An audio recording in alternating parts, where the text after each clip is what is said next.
Did you know that the average millionaire reads one nonfiction book every single month? Really? Yeah, Wow. clearly they're onto something, right? Yeah. So today we're doing a deep dive into the top 10 finance books that can help you level up your financial game.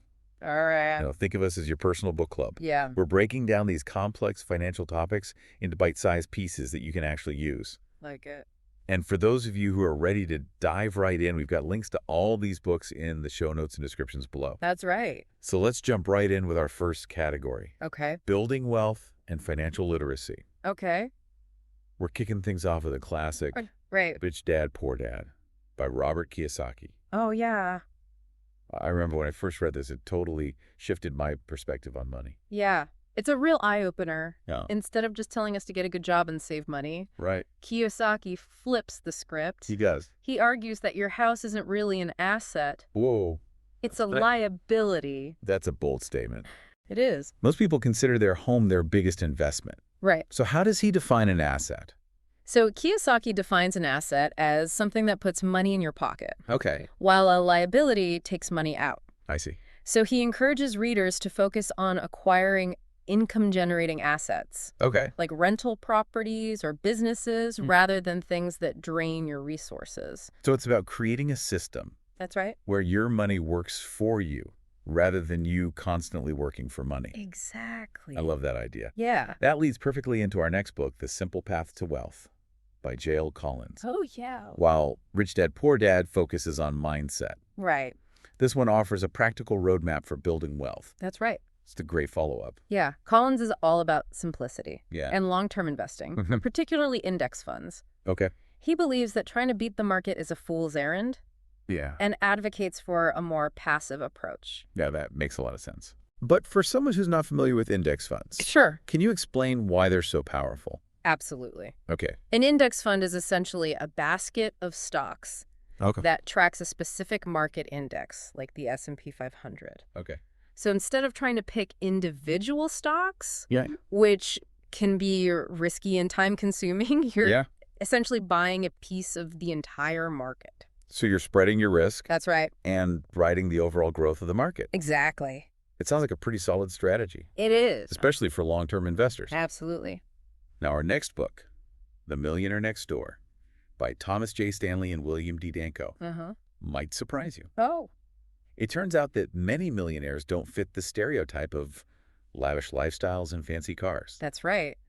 What? Stanley and Danko found that many millionaires are actually quite frugal. Really? They live below their means, save diligently, and invest wisely. So it's a great reminder that wealth isn't always about how much you earn, but about how you manage what you have. Exactly. This book really busts the myth that you need to be a high roller to become a millionaire. Exactly. I love that. It's about making smart choices, being disciplined, and playing the long game. Awesome. Yeah. And finally, in this category, we have The Total Money Makeover by Dave Ramsey. Oh, yeah. I've heard so many people say this book was a game changer for them. It is. What is it about this book that makes it so impactful? Well, Ramsey's approach is very practical and action-oriented. Okay. He provides a clear step-by-step plan for getting out of debt and achieving financial stability. Okay. He's famous for his 7 baby steps, Yeah. which start with building a small emergency fund Right. and then tackling debt using the debt snowball method. I've heard of that. The debt snowball method involves focusing on paying off your smallest debts first, Okay. regardless of interest rates, Gotcha. then rolling those payments into the next smallest debt, and so on. Okay. This creates a sense of momentum. And accomplishment, which can be really motivating. Yeah. Especially if you're feeling overwhelmed by debt. It's like a psychological boost It is. that keeps you going. Exactly. Okay. Ramsey also emphasizes the importance of budgeting and living on a cash basis Okay. to avoid falling back into debt. So we've covered 4 very different books in this category, We have. but they all have one thing in common. Oh, yeah. They empower you to take control of your financial life That's right. and build a solid foundation for the future. Absolutely. I love that. They offer a variety of perspectives and strategies, but they all emphasize the importance of financial literacy, Yeah. discipline, Yeah. and making informed decisions. Absolutely. Now let's shift gears Okay. and delve into our next category. All right, let's dive into the world of investing strategies and market insights. Okay. Starting with a book that Warren Buffett credits with shaping his investment philosophy. Oh, wow. The Intelligent Investor by Benjamin Graham. So, yeah, a classic. This one is considered the Bible of value investing.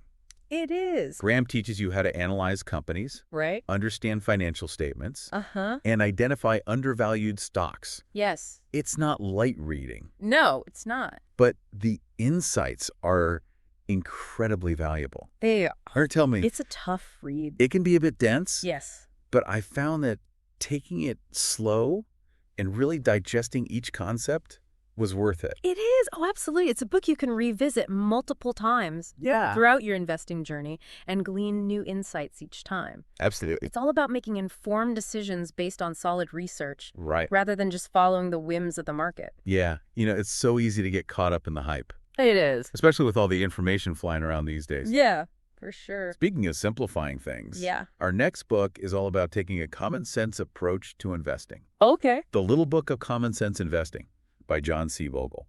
Oh. He was the founder of Vanguard, Right. a true pioneer of index fund investing. Bogle passionately believed that most investors are better off skipping the complexities of individual stock picking and embracing the simplicity and cost-effectiveness of index funds. I remember reading this and thinking, wow, this is so straightforward. Yeah. It debunks the myth that you need to be a financial wizard to be a successful investor. It does. Yeah. Exactly. Bogle demonstrates that by consistently investing in low-cost index funds Right. that track the entire market, you can achieve solid returns over the long term without the stress of trying to time the market or pick winning stocks. It's all about letting the market do the work for you. Exactly. Now, Yeah. let's talk about a book that introduces a theory that's been debated for decades. Okay. A Random Walk Down Wall Street by Burton G. Malkiel. Oh, yeah. This one really challenges the idea that you can predict the market. It does. The So bang. Malkiel introduces the random walk hypothesis, which suggests that stock prices move in unpredictable patterns, Right. much like a person taking random steps. So trying to time the market, Yeah, buying low and selling high, Right. is essentially like flipping a coin. that's the gist of it. Okay. Malkiel argues that instead of chasing short-term gains, Uh-huh. investors are better off creating a diversified portfolio Okay. and riding out the inevitable ups and downs of the market. It's about focusing on the long game That's right. and trusting in the overall upward trend of the market over time. Exactly. It sounds a lot like the approach advocated in the Little Book of Common Sense Investing. It does. So we've explored 3 different books Yeah. that each shed light on the complexities of the market and how to navigate them. Yeah. From the deep dive analysis of value investing Right. to the simplicity of index funds Mhm. and the unpredictability of market movements. Yes. There's a lot to consider when building an investment strategy. Absolutely. The key takeaway here is to find an approach that aligns with your risk tolerance, your financial goals, Right. and your overall investment philosophy. I like that. Let's switch gears now Okay. and explore the final category, Sounds good to me. managing money and personal finance. We'll start with a book that takes a more holistic approach to money. Okay. Your Money or Your Life by Vicki Robin and Joe Dominguez. Oh, yeah. This one really made me stop and think about my spending habits. It's a good one. It goes beyond simply creating a budget. It does.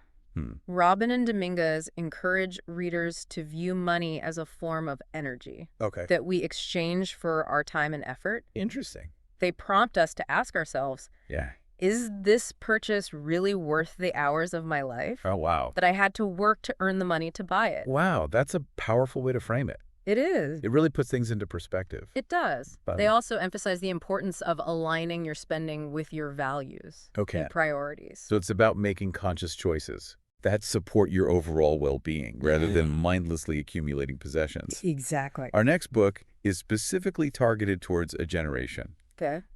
that's often burdened with student loans Right. and facing a challenging economic landscape. Yeah. Broke Millennial by Aaron Lowry. Oh, yeah, I've heard of that one. Lowry tackles topics that are particularly relevant to millennials, Right. Yep. such as managing student loan debt, navigating awkward social situations involving money, Yeah. and building healthy financial habits early on. She does a great job of making these potentially dry topics. It does. Engaging and relatable. Yeah. I love her humorous and down-to-earth style. It's very approachable. Yeah. It's like having a conversation with a financially savvy friend who gets what it's like to navigate the financial challenges of being a young adult today. And finally, we have a book that promises to help you achieve financial success in a relatively short amount of time. Okay. I Will Teach You to Be Rich by Ramit Sethi. Sethi takes a very action-oriented and results-driven approach to personal finance. He provides a 6-week program with concrete steps you can take to improve your finances, from automating your savings and investments to negotiating lower bills and optimizing your spending. He's all about creating systems that work for you. He is. So you don't have to constantly stress about money. Exactly. He encourages readers to be proactive, take control of their finances, and make informed decisions that align with their goals. So in this final category, we've seen 3 distinct approaches to managing money. We have. And creating a secure financial future. Yes. From mindful spending and value alignment to tackling millennial-specific challenges and taking charge with a 6-week plan. Yep. There are many paths to financial well-being. There are. And that brings us to the end of our deep dive into these 10 transformative finance books. This has been great. What resonated most with you throughout this journey? You know, it's been amazing to see how these books, despite their different approaches, all kind of converge on the same idea. They do. You have the power to shape your financial future. That's a great point. Whether it's challenging conventional wisdom about assets and liabilities, or embracing the simplicity of index funds. It's about taking control and making informed decisions. It is. You know, one thing that really struck me? Yeah. Is the emphasis on mindset. Oh, yeah. Rich Dad, Poor Dad. Really hammered home the idea that our beliefs about money can either limit us or empower us. Absolutely. It's about adopting a wealth-building mindset. Right. And seeing financial challenges as opportunities for growth. It's about shifting from a scarcity mentality to an abundance mentality. I see. Believing that there are enough resources and opportunities for everyone. Wow, and that's a powerful shift. It is. That can impact every area of your life. Absolutely. Right. It's not just about the numbers. No. It's about believing in your ability to create financial success. That's right. And speaking of beliefs, the Millionaire Next Door shattered some pretty big myths. It did. It turns out that many millionaires are surprisingly frugal and disciplined. They are. They've developed habits that support their financial goals. Right. And it's not about deprivation. No. It's about making conscious choices. It is about aligning your spending with your values. Right. Focusing on what truly matters to you. Absolutely. And that leads us to another recurring theme. Yeah. The importance of long-term thinking. Absolutely. So many of these books, like The Simple Path to Wealth, discourage get-rich-quick schemes. They do. And emphasize the power of patience and consistency. Right. It's about building a solid foundation and letting your investments grow over time. It's about playing the long game. Yeah. And not getting sidetracked by short-term market fluctuations. It requires discipline, but the rewards can be substantial over time. And even though these books offer tons of advice, they encourage readers to find what works best for them. That's right. You know, there's no one-size-fits-all approach to finance. Absolutely. Whether you resonate with the simplicity of index funds advocated in The Little Book of Common Sense Investing, or the more hands-on approach of I Will Teach You to Be Rich, the key is to take ownership of your financial journey.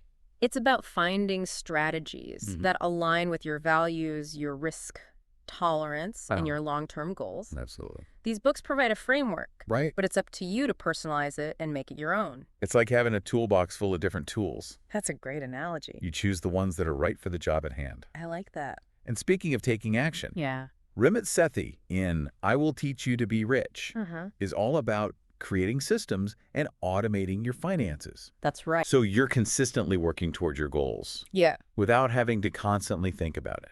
He's a big proponent of setting up automatic savings and investments. Right. So you're effortlessly building wealth in the background. Exactly. It's about making your money work for you. Yes. Even when you're sleeping. I love that. You know, these books are for a wealth of knowledge. They do. But the real magic happens when you take that knowledge and apply it to your own life. Yeah. It's about experimenting, adjusting, and finding what works best for you. It's a continuous journey of learning and growth. Absolutely. And the more you learn, the more confident you'll become in making sound financial decisions. So for those of you listening who are feeling inspired to dive into these books, don't feel overwhelmed by the sheer amount of information out there. Take it one step at a time. Take it one step at a time. Choose a book that speaks to you. Start reading and see where it takes you. Exactly. You might be surprised at how much you learn and how much your relationship with money can transform. Absolutely. And remember, we've included links to all these incredible books in the show notes and descriptions below. That's right. So go explore, get inspired, and start building the financial future you deserve. Happy reading, and until next time, keep diving deep.